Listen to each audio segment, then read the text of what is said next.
Yeah. First we talked in chapter 14, A and B, about limits.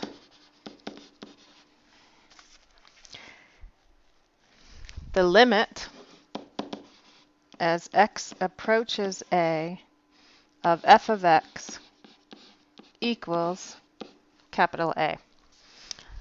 Now just keep in mind what this really means, that in a function, f of x, so we're talking about this function, f of x, as we make x get closer and closer and closer and closer to this value, we're calling it a, that value, but it can never actually equal a. It can never equal a, but it will get closer and closer and closer to a.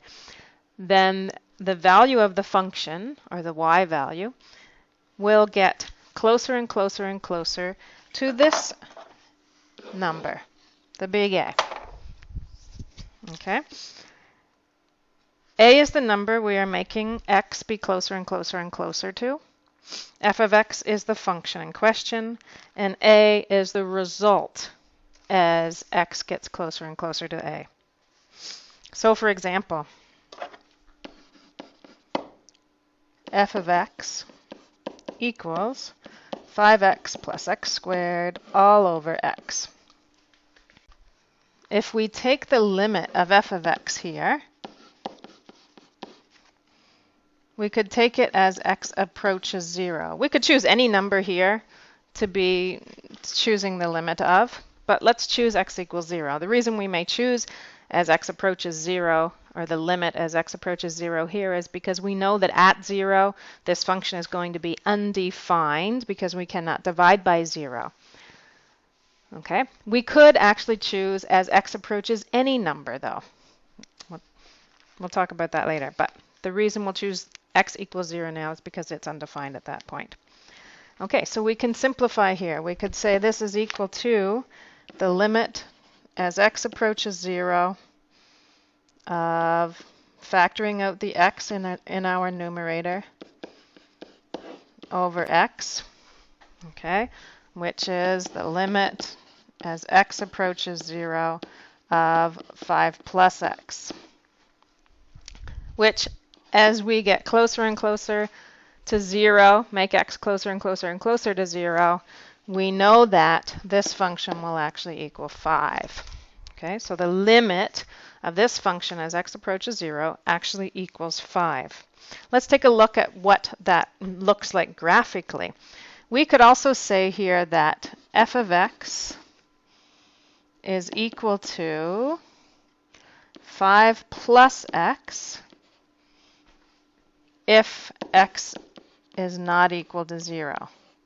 Okay, so if x is not equal to 0, over here in our function, when we factor out the x, those x's will cancel. X divided by x is 1. So this function actually equals 5 plus x if x is not equal to 0. Okay, if x is equal to 0, if x is equal to 0, then this function is undefined. And we know that because we cannot divide by 0. Okay, so what that looks like is a straight line. We have this straight line where this would go through 5, this would go through negative 5. But we have a hole in the graph here. Okay, so I actually want to make a hole in the graph rather than make a point on the graph. I want to have a hole in the graph as the graph crosses the y-axis. Okay, so this is the straight line, 5 plus x, except it does not include where the point 0, 5. So here you can see as x would be approaching 0, y would be equal to 5 from either direction. Okay, this function x will never be 0, and therefore y will actually never be 5, but as x approaches 0, the y would equal the 5. Okay, secondly, I want to talk about the distinction between, so in 14C we talked about rate of change, and in particular I want to talk about the distinction between three rates of change.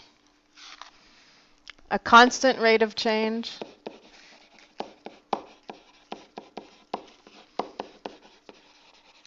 an average rate of change,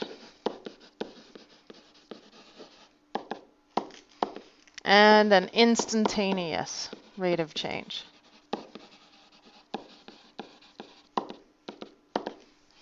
Okay, so constant rate of change would look like this.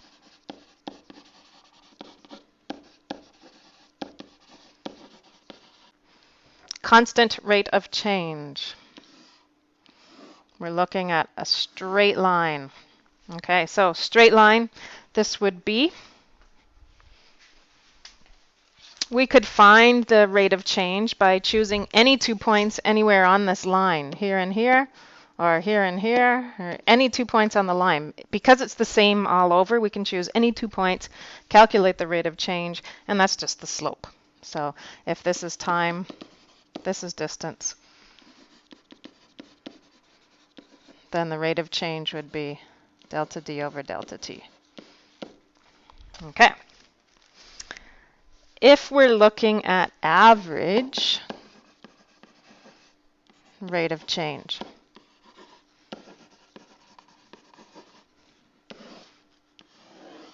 so it's not a constant rate of change, it's a varying rate of change now. So I'll just draw a function here. And if I want an average rate of change between this point and this point, I would draw a chord or a secant line there. And I can calculate the slope there. Again, this is still time. This is still distance.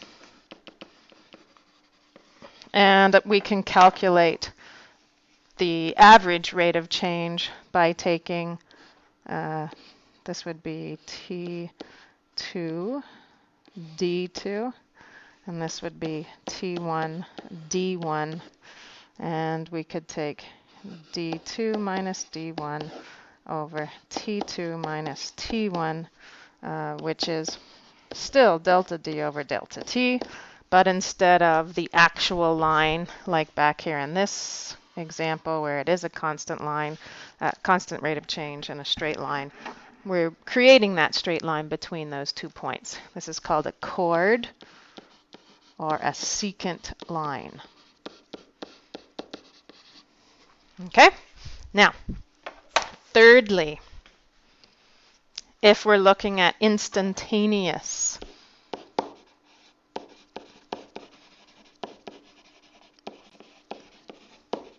rate of change.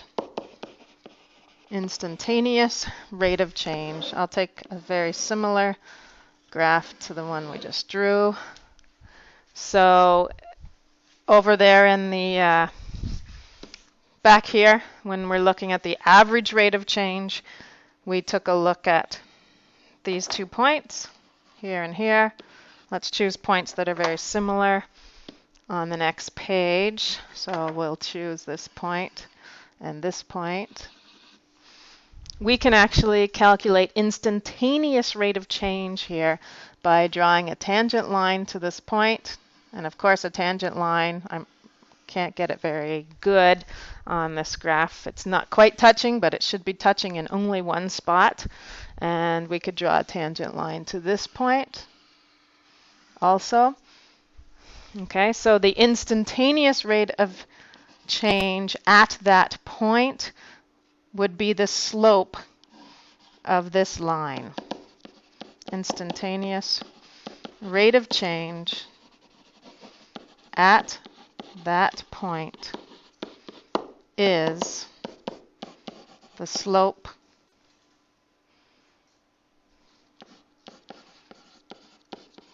or the gradient of the tangent line.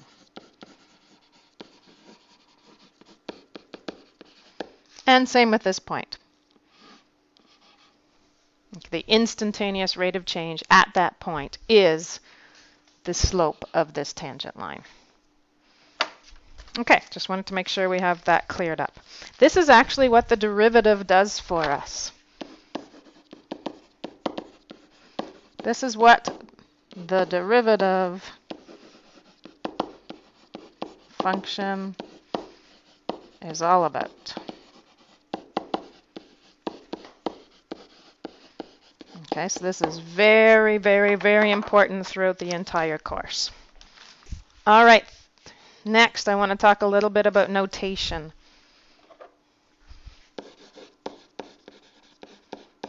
So you've seen a few different notations. If we're talking about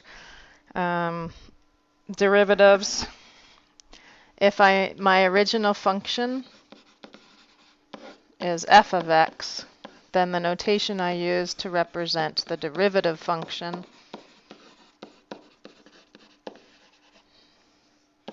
is f dash of x, f dash x. If I use g of x as my original function, then my derivative function is g dash x. If I use y as my original function, and we're talking about with respect to x, in other words, the other variable in that equation is x, then the derivative is represented as dy dx. Okay.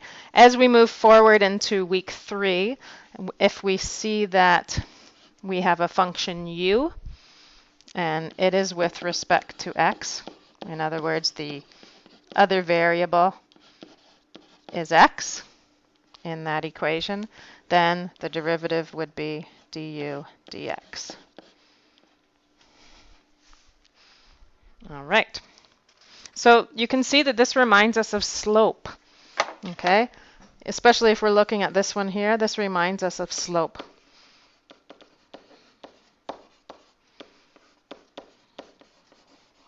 Where slope equals delta y over delta x. Okay, important. Again, this is what derivatives are really all about. Okay, and lastly, for review, chapter 14, we need to make sure that we understand this differentiation from first principles, differentiation from first principles. This was chapter 14, section E, okay, and using this formula, the derivative of a function is equal to the limit of that function as h approaches 0, f of x plus h, subtract f of x, all over h. And you can do the algebra here to sort out what that limit is. Just a reminder where that comes from. If we're looking at a function and we have this curve, for example, if I take this point here, I want to figure out what is the derivative of this function, and at this point here, what is the limit? Let's call this x. If I choose another point somewhere on here, we could call this x2. Okay, but the coordinates of this point would be x and f of x. Okay. In one of the videos, it explained this to you, but I'm just going to quickly review it. The idea of finding the slope of the derivative, the slope of the tangent line at this point, is if we bring this point closer and closer and closer to our first point, we will get closer and closer and closer to what the limit is. Okay, so what the derivative is. If we take a look here, we could call, and we called this distance h, then this would be x plus h. Therefore, the coordinates of this point would be x plus h and f of x plus h. Okay, now if we think about our slope formula, this is exactly where this formula comes from. So slope is the difference in y values divided by the difference in x values. So it would be f of x plus h subtract f of x all over x plus h subtract x. And of course, these two x's equal 0, and that's where this equation comes from. Okay, so just a quick reminder. This is the reason we started studying limits, the reason that we could then differentiate from first principles, and now we are going to actually do some differentiation and follow some simple rules.